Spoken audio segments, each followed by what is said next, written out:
एक बार मैंने भगवान की परीक्षा ली। मैंने, ये दास अनिरुद्ध ने, मैंने परीक्षा क्या ली, एक छोटी सी घटना सुनाऊं आपको। परीक्षा मैंने ये ली कि मैंने सुना था कि भगवान भूखा घुमाता है पर भूखा सुलाता नहीं। ये सुना था कि भगवान खाने की व्यवस्था कहीं ना कहीं से करता है। तो आज मैंने ठान लिया कि आज मैं देखता हूं कि भगवान कैसे खाने को देते हैं, किसी से मांगेंगे नहीं, देखते हैं। अब हम लोग क्या हुआ, ये उसी समय की बात है जब मेरे एक्सीडेंट में गिर गया, डॉक्टर ने मुझे घर भेज दिया, तो मैं बैसाखी लेके चलता था। उस समय की घटना है। मेरे शरीर में एक बनियान थी और ऊपर मैंने एक दुपट्टा ओढ़ रखा था, नीचे कमर में एक दुपट्टा लपेट रखा था। और बैसाखी लेके मैं और हमारे गांव के चाचा बोले, मैं बोला कि देखो मैं गिर गया हूं, पाँव सब टूट गया है, अब ठीक नहीं है जगत में रहना, चलो भगवान की शरण में चलते हैं। तो चाचा बोले क्या चलोगे, तुम तो लंगड़े हो, एक्सीडेंट हुआ तुम्हारा, तुम तो चल भी नहीं पा रहे। हमने कहा चलेंगे, चलो चित्रकूट चलते हैं। हम दोनों बिना बताए किसी के सवेरे 7-8 बजे निकल गए, पैदल, घर से पैदल चल पड़े। कहां पहुंचेंगे भगवान जाने। भैया चलते चलते सचमुच हम लोग, कोई गाड़ी वाले जा रहे थे, वो रुक गए, कहां जा रहे हो, हमने कहा स्टेशन जा रहे हैं। अरे बैठो गाड़ी में, बिना कुछ ना हेल्प मांगी, रास्ते देखो कैसे तैयार होते हैं। अब हम लोग बैठे, चाचा और मैं बैठे दोनों गाड़ी में, और पहुंच गए स्टेशन में मिल गई ट्रेन चित्रकूट जाने की। ट्रेन में खड़े हो गए, चाचा ने कटवा ली टिकट, उनके पास पैसे थे, मेरे पास तो पैसे नहीं, 1 रुपया। चाचा पैसे वाले थे, उनके पास पैसे थे। चले, हमारे यहाँ के स्टेशन से आगे कटनी स्टेशन है, वहां मैं ट्रेन से उतर गया। मुझे लगा कि चाचा के साथ हूं ना, तो चाचा मुझे घुमा फिरा के वापस ले आएंगे। अब मैं वापस नहीं आऊंगा, मैं अलग हो जाता हूं। अब मैं उतर के दूर खड़ा होकर देखने लगा, चाचा परेशान हो गए। मुझे लगा कि भाई हमारे घर वाले, गांव वाले चाचा पे कलंक लगाएंगे कि लड़का लेके पता नहीं क्या किया, कहाँ गया। तो मैं चाचा पे कलंक न लगे, मैं फिर मिल गया चाचा को। चाचा डांटे, कहाँ चला गया था। अच्छा, वो चाचा हमारे गांव के चाचा थे। चलो, अब फिर ट्रेन में बैठे हो, ट्रेन फिर चल पड़ी, और ट्रेन चली, चित्रकूट पहुंची। चित्रकूट स्टेशन में उतर के मैं पानी पिया। उस समय लगभग शाम के बज रहे होंगे 4 के लगभग। पानी चित्रकूट में ही पिए हम, सुबह के निकले, कहीं ना कुछ खाए ना पानी पी। चित्रकूट में वहीं स्टेशन में पानी पिए और चित्रकूट पहुंच के कामतानाथ जी की परिक्रमा लगाई।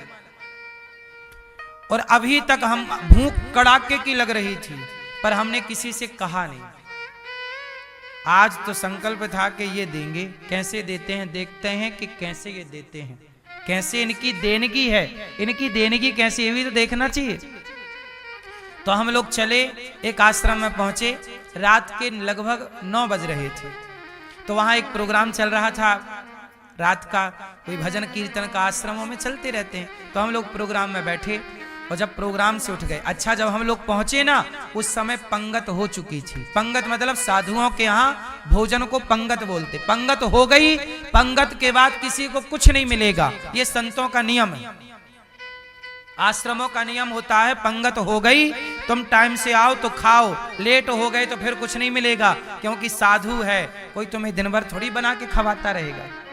साधुओं के आश्रम में साधु ही बनाते खिलाते हैं। हम आश्रम में, साधु के आश्रम में पहुंचे, और वहां पे भैया सब पंगत हो चुकी थी, और हम लोग सोने के लिए वहीं पे पंखा था खुला, गर्मी का टाइम था, तो खुले पे मैं अपना दुपट्टा जो ओढ़ा था वो बिछा लिया, जो लपेटा था वो ओढ़ लिया। और हम चाचा और हम दोनों आज सवेरे से कुछ भी नहीं खाए, एक पानी पिए हैं चित्रकूट में जरा सा बस, और लेट गए हम। और सोचिए जब हम लेट गए तब हम चाचा की तरफ देखे, चाचा बोले अन्नू भूख लगी है। अब भूख तो बहुत तेज लगी थी, कुछ भी नहीं खाए, पर बोले चलो सोते हैं। लेट गए साहब सोने, तभी देखो ये भगवान तो भगवान है। अजगर करे न चाकरी, पंछी करे न काम, दास मलूका कह गए सबके दाता। एक साधु जी आ गए, जब हम लोग बिस्तर पर, मतलब बिस्तर नहीं था, ऐसे जमीन थी, लेट गए तो साधु आए। साधु जी, क्यों बालक, बहुत प्रसादी पाई ब्यारू की? हमने कहा महाराज नहीं की। अच्छा भैया, उन्होंने इतनी साग बुलवाई और पत्तल में पूड़ी बुलवाई।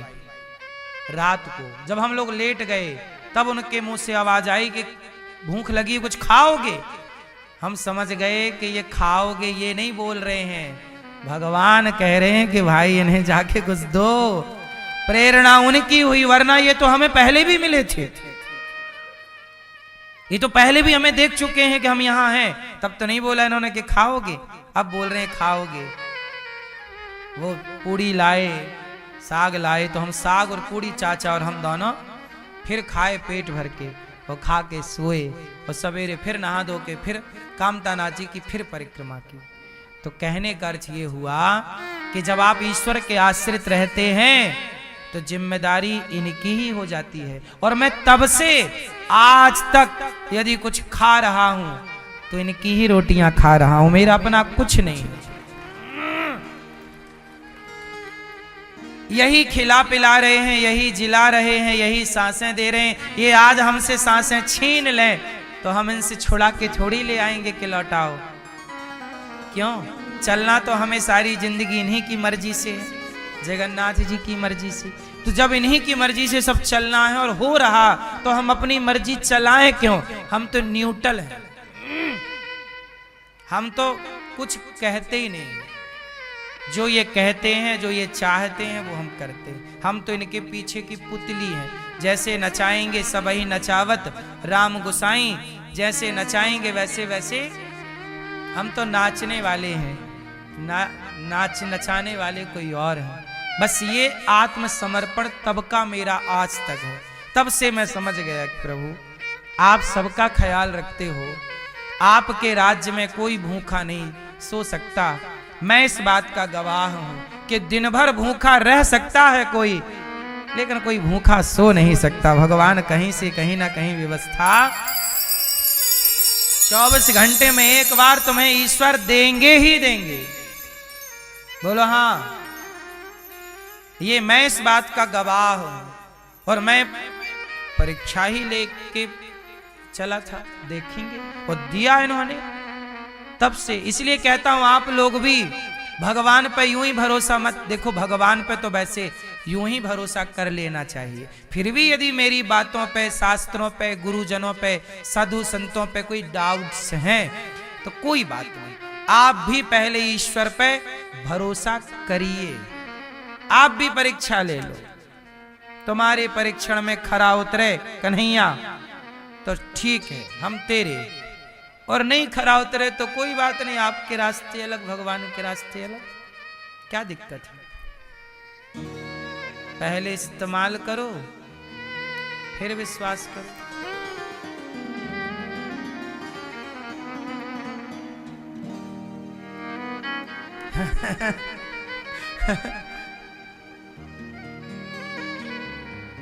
पर हमारा भगवान इसमें भी तैयार है।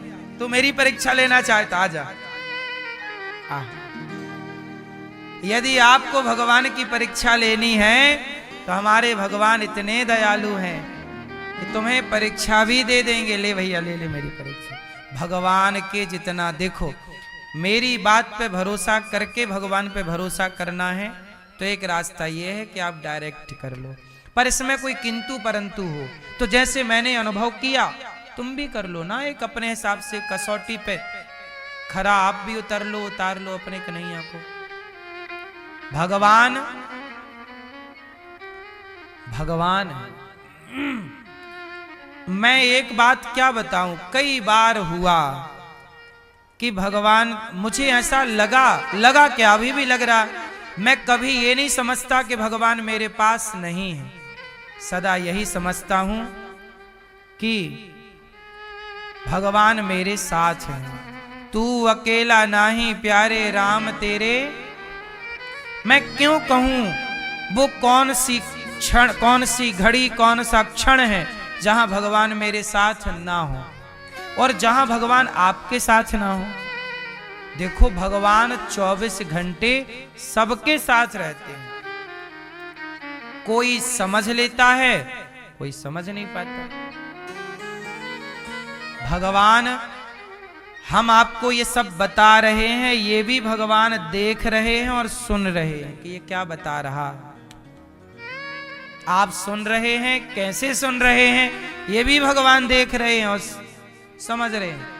आपकी कोई भी सांस, कोई भी हरकत, यहां तक कि आपका दिल धड़क रहा है, ये भी ईश्वर उसकी आवाज सुन रहे हैं। आपके भीतर क्या गतिविधि चल रही है अभी, वो भी भगवान समझ रहे हैं। बाहर का तो छोड़ ही दो, आप क्या सोच रहे हैं अभी वर्तमान में, ये भी भगवान देख रहे हैं। क्या छिपा है? चींटी भी अपने पांव में घुंघरू बांधे, चींटी का पांव कितना बड़ा होता है, उसके पांव में घुंघरू बांधे जाएंगे तो कितने बड़े बड़े होंगे। वो घुंघरू बांध कर चींटी भी यदि नाचती है ना, तो हमारे भगवान को सुनाई पड़ जाता है। ऐसे भगवान सहस्त्र शीर्षा पुरुषा सहस्त्राक्षः सहस्त्रपात, बिनु पग चलहि सुनहि बिनु काना, कर बिनु कर्म करहि विधि नाना। इसलिए भगवान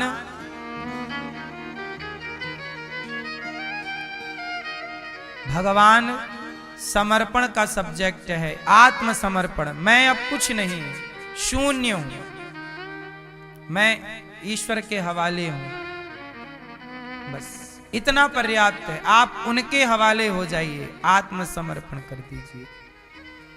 राजा परीक्षित जी ने, मैं बात शुरू किया था कलयुग से, यहां कलयुग नहीं है जहां जुआ है, शराब है, पराई औरत का, बेईमानी से कमाया धन, बेईमानी से ना कमाओ जितना मिल रहा है। फिर राका वाका को विठलनाथ जी ने धन देना चाहा, उन्होंने लिया नहीं। एक तरफ भक्त को भगवान दे रहे हैं, वो ले नहीं रहा, और आपको दे नहीं रहे हैं और आप मांग रहे हैं गला फाड़ फाड़ के, हे भगवान ये दे दो, हे भगवान ये दे दो। मांगे से मरना भला, मत मांगो कोई भीख, बिन मांगे मोती मिले, यह सतगुरु की सीख। भगवान तो भगवान है। इसलिए अब मेरा विश्वास कभी डगमग नहीं डोल सकता। कुछ लोगों का विश्वास आज है कल नहीं, आज है कल नहीं, डगमग डगमग। इसलिए कहते तुम भी परीक्षा ले लो और विश्वास को मजबूत कर लो। मंत्र जाप मम दृढ़ विश्वास। यदि विश्वास नहीं है तो आपकी भक्ति सार्थक नहीं होगी। इसलिए विश्वास है। हम आपको क्या बताएं, मैं हनुमान जी नहीं हूं, वरना छाती फाड़ के बता देता। विश्वास कभी डगमगाता नहीं है हम लोगों का। कितनी भी मुसीबत आती है, कितना भी संकट आता है, भरोसे भगवान के रहते हैं। क्यों भरोसा? कितनी बड़ी बड़ी मुसीबत हम लोगों पे देखिए आप लोग, कितनी बड़ी बड़ी कंट्रोवर्सी हो जाती है, बड़ी बड़ी मीडिया कितना हमारे ऊपर क्या क्या आरोप लगाती है और क्या क्या मनमाना चलाती रहती है, लेकिन उनके व्यवहार का एक भी प्रतिशत प्रभाव जीवन पे नहीं पड़ता। क्यों नहीं पड़ता? क्योंकि समझते हैं कि ये सब भगवान की लीला है। यदि सम्मान मिला है तो अपमान भी मिलेगा, ये याद रखिएगा। आप लोग सम्मान पाके फिर अपमान को अपना दुश्मन समझने लगते हैं। नहीं, 100 लोग यदि आपका सम्मान कर रहे हैं तो 10 लोग आपका अपमान करेंगे। 100 लोग आपकी स्तुति कर रहे हैं तो 10 लोग आपको गालियां देंगे। 100 लोग आप पे यदि पुष्प बरसा रहे हैं तो कुछ लोग आप पे जूता बरसाने का भी प्रयास करेंगे। ये प्रकृति का नियम है और ये बैलेंस है। माता सीता, भगवान राम, सबने राम को अच्छा कहा, पर धोबी ने राम को बुरा कहा। एक व्यक्ति ने कहा कि राम थोड़ी हूं कि जो सीता को रख लूं रावण के यहां से रह के आए। बात तो यहीं से शुरू हुई थी। तो भगवान भी सबको खुश नहीं रख पाए, सीता माता भी सबको प्रसन्न नहीं रख पाई, तो मैं और आप नहीं रख सकते। इसलिए इस बात को समझ लेना है कि सम्मान मिलेगा तो अपमान भी मिलेगा। सम्मान आपने स्वीकार किया तो अपमान मिलेगा तो कौन स्वीकार करेगा। इसलिए हम लोग सम्मान पाकर प्रसन्न नहीं होते, अपमान पाकर दुखी नहीं होते, क्योंकि ये दोनों ही ईश्वर का विधान है, ये दोनों ही ईश्वर का बैलेंस है।